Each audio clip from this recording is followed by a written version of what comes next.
মায়ের গর্ভে আমি জন্ম নিয়েছি, বাস এই কলেমার গ্যারান্টি পেয়ে গেছি। খবরদার, কলেমার গ্যারান্টি তোমার মা নয়, কলেমার গ্যারান্টি তোমার বাবা নয়, কলেমার গ্যারান্টি তোমার পীর নয়, তোমার মুর্শিদ নয়, কলেমার গ্যারান্টি তোমার কেউ নয়। কলেমার গ্যারান্টি তোমাকেই দিতে হবে। বলুন সুবহানাল্লাহ। তোমার সম্পদ তোমাকেই ধরে রাখতে হবে। কি বলেন, ঠিক কিনা? পীর মাশায়েখ, মা বাবা, তারা তোমার এই পথটাকে সহজ করে দিবেন। কথা কি বুঝতে পেরেছেন?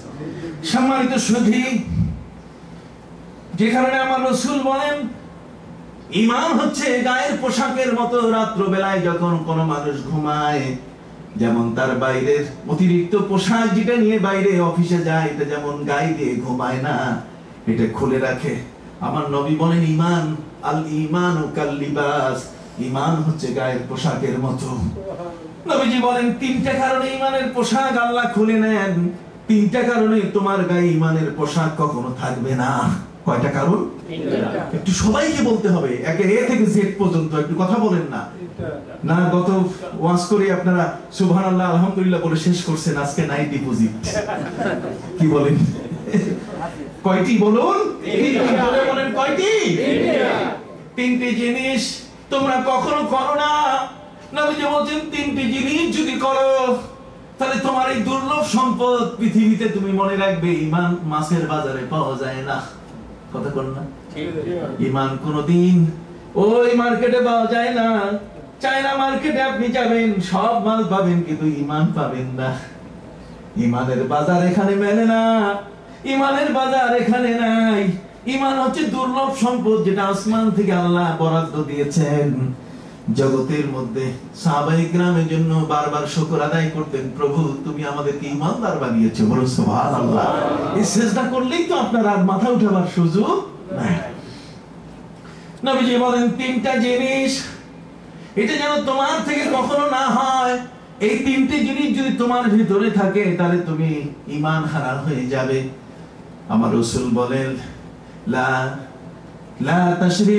ইয়াশরিবু শারিবু হিনা ইয়াশরিবু ওয়া হুয়া মুমিনুন ওয়া লা ইয়াসরিকু সারিকু হিনা ইয়াসরিকু ওয়া হুয়া মুমিনুন ওয়া লা ইয়াজনি জানি হিনা ইয়াজনি ওয়া হুয়া মুমিনুন। আমার রাসূল সাল্লাল্লাহু আলাইহি ওয়াসাল্লাম বলেছেন লা ইয়াশরিবু শারিবু হিনা ইয়াশরিবু ওয়া হুয়া মুমিনুন। কেউ যদি মদ খায়, কেউ যদি এই হারাম জিনিসটা খায়, মদ বলেন, আগেই বলেছি, কোকেস বলেন, কোরেন্স বলেন, আফিং বলেন, গাঁজা বলেন, হিরোইন বলেন, বিশ্বনবী আমার প্যারা নবী বলে দিয়েছেন লা ইয়াশরিবু শারিবু হিনা ইয়াশরিবু ওয়া হুয়া মুমিনুন। মদখোর যখন মদ খায় তখন ওই মদখোরের ভেতরে আল্লাহ পাক রব্বুল আলামিন ঈমানকে তিনি রাখেন না। ঈমান হচ্ছে মদ বিরোধী। কথা বুঝতে পারছেন? ঈমান হচ্ছে মদ বিরোধী। লা ইয়াশরিবু শারিবু হিনা ইয়াশরিবু ওয়া হুয়া মুমিনুন। মদখোর যখন মদ খায় তখন তার মধ্যে ঈমান থাকে না, তখন সে বেঈমান হয়ে যায়। আমরা নাউজুবিল্লাহ, জোরে বলেন নাউজুবিল্লাহ। এটা আমাদের সন্তানদের শোনা দরকার। লা ইয়াশরিবু শারিবু হিনা ইয়াশরিবু ওয়া হুয়া মুমিনুন। মদখোর যখন মদ খায় তখন তার মধ্যে ঈমান থাকে না। হাদিস শরীফের মধ্যে আছে মদ খেলে মদের ওই বিন্দুটা মদের 140 দিন পর্যন্ত থাকে। কতদিন? এই 40 দিন পর্যন্ত ব্যক্তি ঈমান হারা হয়ে যায়, বেঈমান হয়ে যায়। আমার রাসূল সাল্লাল্লাহু আলাইহি ওয়াসাল্লাম বলেছেন ওয়ালা ইয়াসরিকু সারিকু হিনা ইয়াসরিকু ওয়া হুয়া মুমিনুন। চোর যখন চুরি করে তখন চোরের মধ্যে ঈমান থাকে না, চোর বেঈমান হয়ে যায়।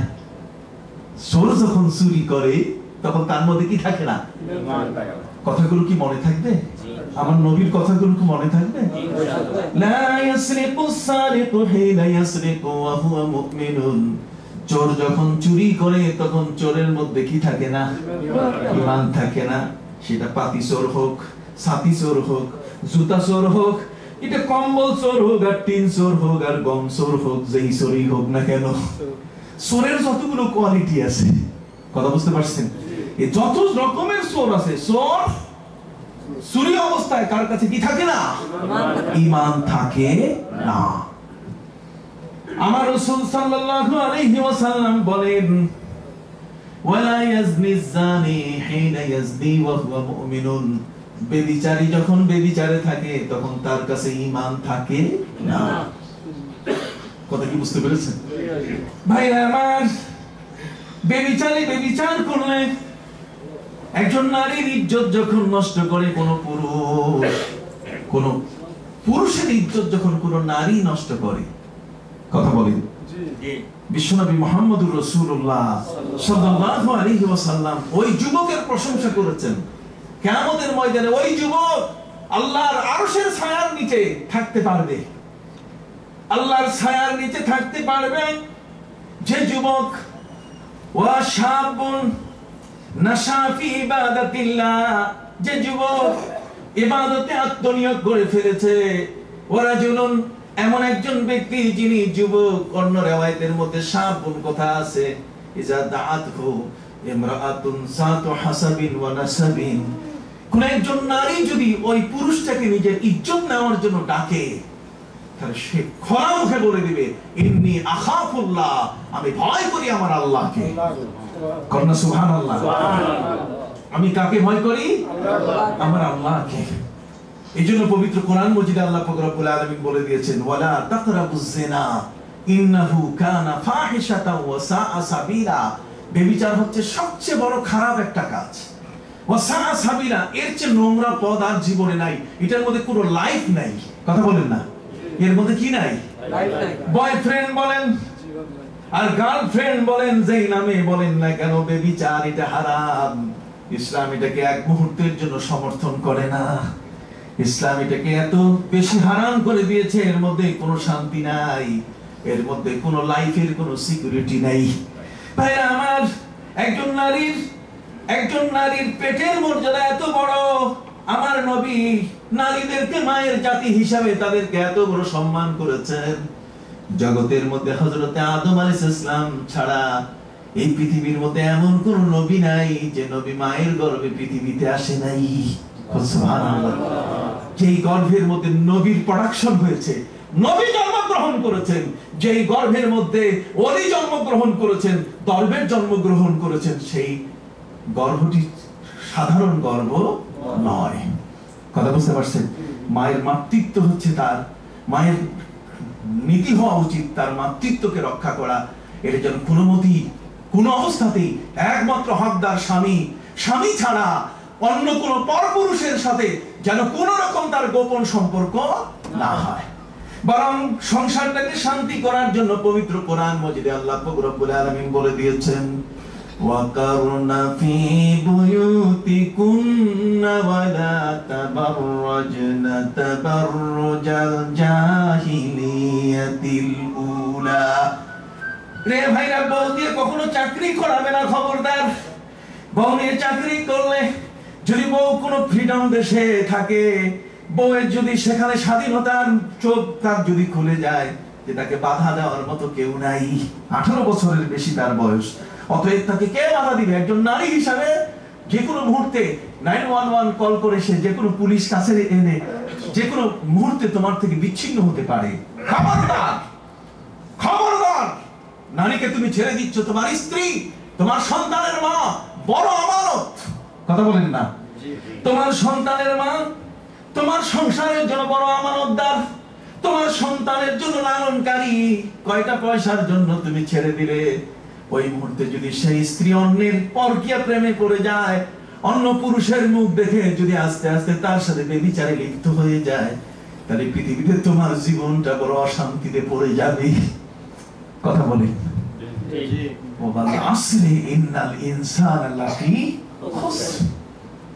সম্মানিত সুধী, আমার আল্লাহ সময় কসম করে বলছেন যে পৃথিবীর সমস্ত মানুষ বিপদের মধ্যে আছে, ক্ষতির মধ্যে আছে, বিশাল ক্ষতি। কত বড় ক্ষতি?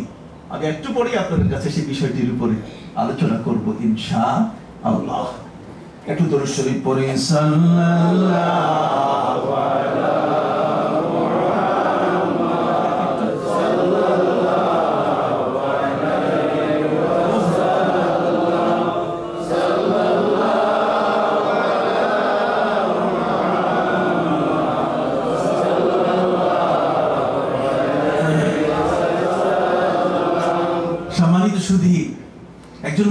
ঘরের মেয়ে তার ইজ্জত আবরু রক্ষার ক্ষেত্রে মা বাবা যখন তাদেরকে শাসন করেন, তখন সেই কন্যার কোনো অধিকার নাই, ইসলাম দেয় নাই 911 কল করে কোনো পুলিশকে ডেকে সেখানে মা আর বাবাকে জেলখানায় ভরবে।